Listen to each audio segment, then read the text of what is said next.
로마서 12장 1절 2절. 저 한 절씩 교독하겠습니다. 그러므로 형제들아 내가 하나님의 모든 자비하심으로 너희를 권하노니 너희 몸을 하나님이 기뻐하시는 거룩한 산제물로 드리라. 이는 너희가 드릴 영적 예배니라. 너희는 이 세대를 본받지 말고 오직 마음을 새롭게 함으로 변화하라. 하나님의 선하시고 기뻐하시고 온전하신 뜻이 무엇인지 분별하게 하라. 아멘. 오늘 새 마음 새 뜻으로 사는 인생 이런 제목으로 함께 은혜를 받기로 원합니다. 벌써 10월 둘째 주입니다. 시간이 참 빠른 것 같아요. 저는 이번 주에 알았네요. 제가 울릉도에 온 지 6개월 되었다는 것을.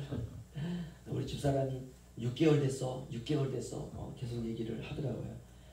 오후 시간도 우리 많은 시간 속에 있지만 하나님 앞에 나와 우리 예수 그리스도의 이름으로 성령의 능력 안에서 하나님을 예배할 수 있다는 것이 가장 귀한 축복이리라 믿습니다. 이 자체가 축복이죠.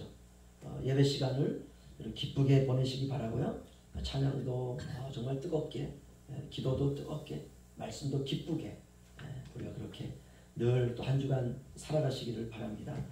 우리가 육체를 가지고 있는 동안만 할 수 있는 것, 그것이 바로 예배입니다. 우리가 천국에 가면 육은 없거든요. 완전히 영으로 새롭게 된 새로운 몸이거든요. 그 몸은 지금 우리의 육체와는 다릅니다. 그래서 이런 육체를 가지고 주님을 예배하는 이런 시간들이 더 간절하고요, 더 소중한 것입니다. 이런 모든 것 하나하나 한 주간 동안 살아가실 때에도 하나님 그 마음으로 사시기를 바랍니다. 그래서 우리가 새 마음, 새 뜻을 따라서 한 주간 동안 가정에서, 직장에서, 어디서든지 우리가 주님을 예배할 수 있는 것입니다. 2024년 살아오면서 가장 중요한 것은 하나님의 은혜입니다. 저와 여러분이 하나님의 은혜로 구원받았습니다. 이 말은 구원받을 만한 조건이 우리에게 하나도 없다는 것입니다. 조건이 없다는 것은 우리 쪽에서 뭔가를 끄집어내어서 생각할 수 있는 게 하나도 없다는 것이에요. 우리가 나의 의를 내세울 만한 것이 하나님 앞에서는 하나도 없습니다. 구원받을 자격이 없는 자에게 베풀어지는 예수의 자격, 그러니까 예수님의 자격을 주는 것이에요. 바로 이것이 하나님의 사랑이고 구원입니다. 얼마나 놀랍고 얼마나 감사한 일입니까? 주님이 이루신 구원에 저와 여러분이 믿음으로 참여하기만 하면 됩니다. 여러분 그 구원을 적극적으로 누리시기를 주님의 이름으로 부탁을 드립니다. 에베소서 2장은 이렇게 말하고 있습니다. 그는 허물과 죄로 죽었던 너희를 살리셨도다. 그때 너희는 그 가운데서 행하여 이 세상 풍조를 따르고 공중의 권세 잡은 자를 따랐으니 곧 지금 불순종의 아들들 가운데 역사하는 영이라. 전에는 우리도 다 그 가운데서 우리 육체의 욕심을 따라 지내며 육체와 마음에 원하는 것을 하여 다른 이들과 같이 본질상 진노의 자녀이었더니 긍휼이 풍성하신 하나님이 우리를 사랑하신 그 큰 사랑을 인하여 허물로 죽은 우리를 그리스도와 함께 살리셨고 너희는 은혜로 구원을 받은 것이다. 또 함께 일으키사 그리스도 예수 안에서 함께 하늘에 앉히시니 이는 그리스도 예수 안에서 우리에게 자비하심으로써 그 은혜의 지극히 풍성함을 오는 여러 세대에 나타내려 하십니다. 너희는 그 은혜에 의하여 믿음으로 말미암아 구원을 받았으니 이것은 너희에게서 난 것이 아니요 하나님의 선물이라. 행위에서 난 것이 아니니 이는 누구든지 자랑하지 못하게 함이라. 아멘. 어떻습니까? 얼마나 힘이 나는지 몰라요. 이 구원 우리가 이룬 것 아니고 행위에서 난 것이 아니니, 이 말은 너희에게서 난 것이 아니다. 하나님에게서 난 것이다. 그러므로 누구든지 자랑하지 못하게 하려 함이니라. 아무것도 내세울 것이 없는 우리에게 하나님의 사랑을 덧입혀서 그의 사랑받는 자녀로 우리를 삼아주신 것입니다. 그렇다면 우리가 이제 어떻게 살아야 되느냐? 우리의 모든 생각에서부터 감정과 행동하는 모든 영역에 이르기까지 하나님의 은혜를 의지하며 살아가는 우리 현포 양문교회 되시기를 주의 이름으로 축원합니다. 이제는 내가 사는 것 아니에요. 오늘 아침에 우리가 부르던 찬양처럼 우리는 아무것도 아니에요. 오직 주님의 은혜죠. 그분의 은혜가 우리를 움직여 가도록 주님께 우리를 맡기고, 우리의 인생을 살다 보면 시련과 어려움이, 고난이 다가올 때가 있습니다. 그럴 때마다 눈물도 나고 실패도 경험하고 감당할 수 없는 삶의 문제 속에서 헤매일 때도 있고, 그럴 때 하나님의 은혜를 의지하여 벗어나야 되는 것입니다. 세상의 모든 방법과 수단으로는 그런 어려움으로부터 벗어날 수도 없고 견딜 수도 없지만 오직 하나님의 은혜를 의지하면 어떤 어려움 속에서도 우리가 견딜 수 있는 줄로 믿습니다. 이겨낼 수 있습니다. 하나님의 은혜에 의지하여 살아가는 것, 이것이 바로 삶이 회복되는 길입니다. 저와 여러분에게는 우리가 과거의 시간을 돌이키면 주님을 믿었던 첫사랑이 있습니다. 첫사랑은 언제나 뜨겁습니다. 첫사랑은 아름다운 사랑입니다. 하나님의 은혜는 바로 그 첫사랑의 감동과 감격을 계속해서 유지하도록 해주십니다. 갈라디아서 2장 20절 21절을 제가 읽어드리면 내가 그리스도와 함께 십자가에 못 박혔나니 그런즉 이제는 내가 사는 것이 아니요 오직 내 안에 그리스도께서 사시는 것이라. 이제 내가 육체 가운데 사는 것은 나를 사랑하사 나를 위하여 자기 자신을 버리신 하나님의 아들을 믿는 믿음 안에서 사는 것이다. 내가 하나님의 은혜를 패하지 아니하노니 만일 의롭게 되는 것이 율법으로 말미암으면 그리스도께서 헛되이 죽으셨느니라. 아멘. 예수님과 함께 우리가 동행하는 삶이 그리스도와 함께 살아가는 삶입니다. 그걸 은혜의 삶이라 그래요. 이걸 구원의 삶이라 그럽니다. 이것을 첫사랑의 삶이라 그럽니다. 2024년 하나님의 은혜로 우리가 시작되었고 은혜로 지나왔고 이제 10월 둘째 주가 되었습니다. 남은 기간 모든 과정과 예배의 삶이 가정과 직장 어디서든지 은혜가 되시기를 주님의 이름으로 부탁을 드립니다. 로마서 12장 2절 보시면요.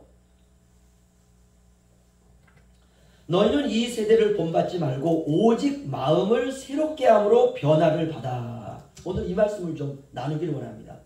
우리가 영적 예배자로 살기 위해서는 마음을 새롭게 함으로 변화를 받으라 라고 말하고 있습니다. 믿음의 삶은 새로운 마음과 새로운 생각으로 살아가는 것입니다. 낡은 생각, 낡은 마음, 세상에서 닳고 다른 마음과 생각으로는 곤란합니다. 날마다 새로워지는 것이에요. 골로새서 3장 10절은 이렇게 말합니다. 새 사람을 입었으니 이는 자기를 창조하신 이의 형상을 따라 지식에까지 새롭게 하심을 입은 자니라. 아멘. 그리스도 안에 있는 사람은 어떤 사람이냐? 지식에까지, 하나님을 아는 지식에까지 새롭게 하심을 입은 자라고 말합니다. 다시 말하면 생각이 새로워진 사람이에요. 생각에 하나님의 은혜로 세례받은 사람입니다. 생각이 하나님의 은혜로 가득 찬 사람, 하나님 중심으로 생각이 세팅된 사람, 기쁨도 슬픔도 즐거움도 고통도 모두가 다 하나님의 손안에 있습니다. 내가 사망의 음침한 골짜기를 걷는 것은 그분께서 나에게 원수의 목전에서 베푸실 상이 있기 때문에 우리가 현재 사망의 음침한 골짜기를 걸을 수 있습니다. 이것이 바로 생각의 은혜가 임한 사람이에요. 지금 내가 어렵고 힘들지만 그러나 하나님께서 원수의 목전에서 내게 상을 베푸신다. 이 믿음을 가지고 그 골짜기를 걸어가는 것입니다. 생각이 새롭죠. 현실을 보는 신앙의 눈높이가 다른 것입니다. 인생에서 하나님을 밀어낸 증거가 있습니다.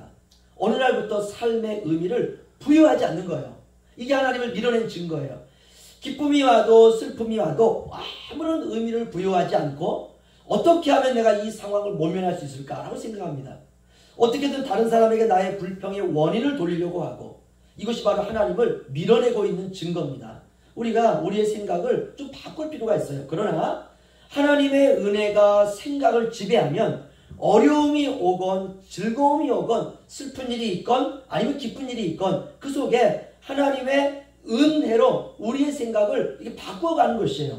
아무리 부정적인 상황이 펼쳐져도 하나님의 은혜가 임하면 그 상황을 절망으로 몰고 가지 않습니다.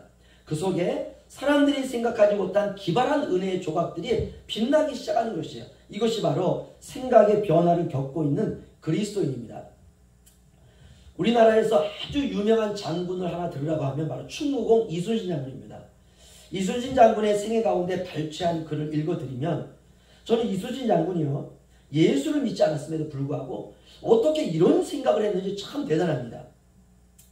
그가 이렇게 말했어요. 집안이 나쁘다고 탓하지 말라. 나는 역적으로 몰락한 가문에서 태어나 가난 탓에 외갓집에서 자랐다. 머리가 나쁘다 탓하지 말라. 나는 과거에 거듭 낙방하고 32 늦은 나이에야 묵과 시험에 겨우 급제하였다. 좋은 직위가 아니라 불평하지 말라. 나는 14년 동안 변방 오지에서 말단 수비장교로 세월을 허송하였다. 윗사람의 짓이라 어쩔 수 없다고 말하지 말라. 나는 불의한 직속 상관과의 불화로 수차례 파면과 좌천을 거듭하였다. 몸이 약하다 고민하지 말라. 나는 평생토록 고질병인 위장병과 전염병으로 병아리를 하였다. 기회가 주어지지 않는다고 불평하지 말라. 나는 외적의 침입으로 나라가 위태로워진 후 47에야 겨우 지휘관이 될 수 있었다. 조직이 없다 실망치 말라. 나는 스스로 논밭을 일구어 군자금을 만들었고 23번 싸워 23번 이겼다. 윗사람이 알아주지 않는다고 억울해하지 말라. 나는 임금의 끊임없는 오해와 의심으로 모든 공을 빼앗긴 채 옥살이에 고문을 당하였다. 자본이 없다고 실망하지 말라. 나는 빈손으로 돌아온 전쟁터에서 12척의 낡은 배로 133척의 적선을 격침시켰다. 부모가 나를 사랑하지 않는다 말하지 말라. 나는 20살의 아들을 적의 칼날에 잃고도 다른 아들들과 함께 전쟁터로 나갔다. 죽음이 두렵다고 말하지 말라. 나는 적에 물러나는 마지막 전투까지 목숨을 바쳐 싸워 승리를 이끌었다. 할렐루야. 대단한 사람 아닙니까? 이순신 장군은요, 이런 신념 하나로 어떤 어려움과 환난 속에서도 절대로 절망하지 않았어요. 그런데 우리는 그 정도가 아니라 저와 여러분을 위해서 예수 그리스도께서 십자가에서 죽으시고 부활하심으로 말미암아 구원과 영생이라고 하는 선물을 우리에게 주셨습니다. 저와 여러분은 새로운 피조물입니다. 이전과는 다른 새로운 마음과 새로운 생각으로 살아가야 될 줄로 믿습니다. 누가 내 인생을 대신 살아줄 수 없습니다. 내 인생은 내 몸뚱아리로 내가 살아가야 돼요. 그런데 그렇게 살아갈 때 오직 하나님의 은혜만을 붙드시기를 주의 이름으로 축원합니다. 은혜가 생각을 바꿀 수 있습니다. 은혜가 마음을 바꿀 수 있습니다. 은혜가 인생을 바꿀 수 있습니다. 은혜는 아무것도 아닌 것 같다고 생각되지만 그렇지 않습니다. 그 은혜로 인하여 저와 여러분이 구원받았다고 하는 것을 항상 기억하시고 우리의 생각과 은혜는 항상 영적인 한 라인으로 연결되어 있어야 됩니다. 여러분 생각 속에 공급되는 물줄기가 하나님의 은혜입니다. 이 사람이 바로 은혜로 인생을 살아가는 삶을 살게 됩니다. 여러분 한 주간 동안 저와 여러분의 생각이 은혜로 충만하시기를 주님의 이름으로 축원합니다. 우리가 성경에 보면 뭐뭐 해라, 뭐뭐 하지 말아라. 이걸 우리가 율법이라 그래요. 우리가 그러나 예수 그리스도를 믿으면서부터는 그분의 은혜에 감사하며 그분을 바라보면서 살아갑니다. 바로 이 사람이 생각에까지 새로워진 사람입니다. 하나님의 은혜에 감전된 한 주간 되시기를 바랍니다. 바로 새 마음과 주님의 새 뜻으로 남은 2024년 하루하루를 새 마음과 새로운 하나님의 뜻으로 살아가는 저와 여러분 되시기를 주님의 이름으로 축원합니다. 기도하겠습니다.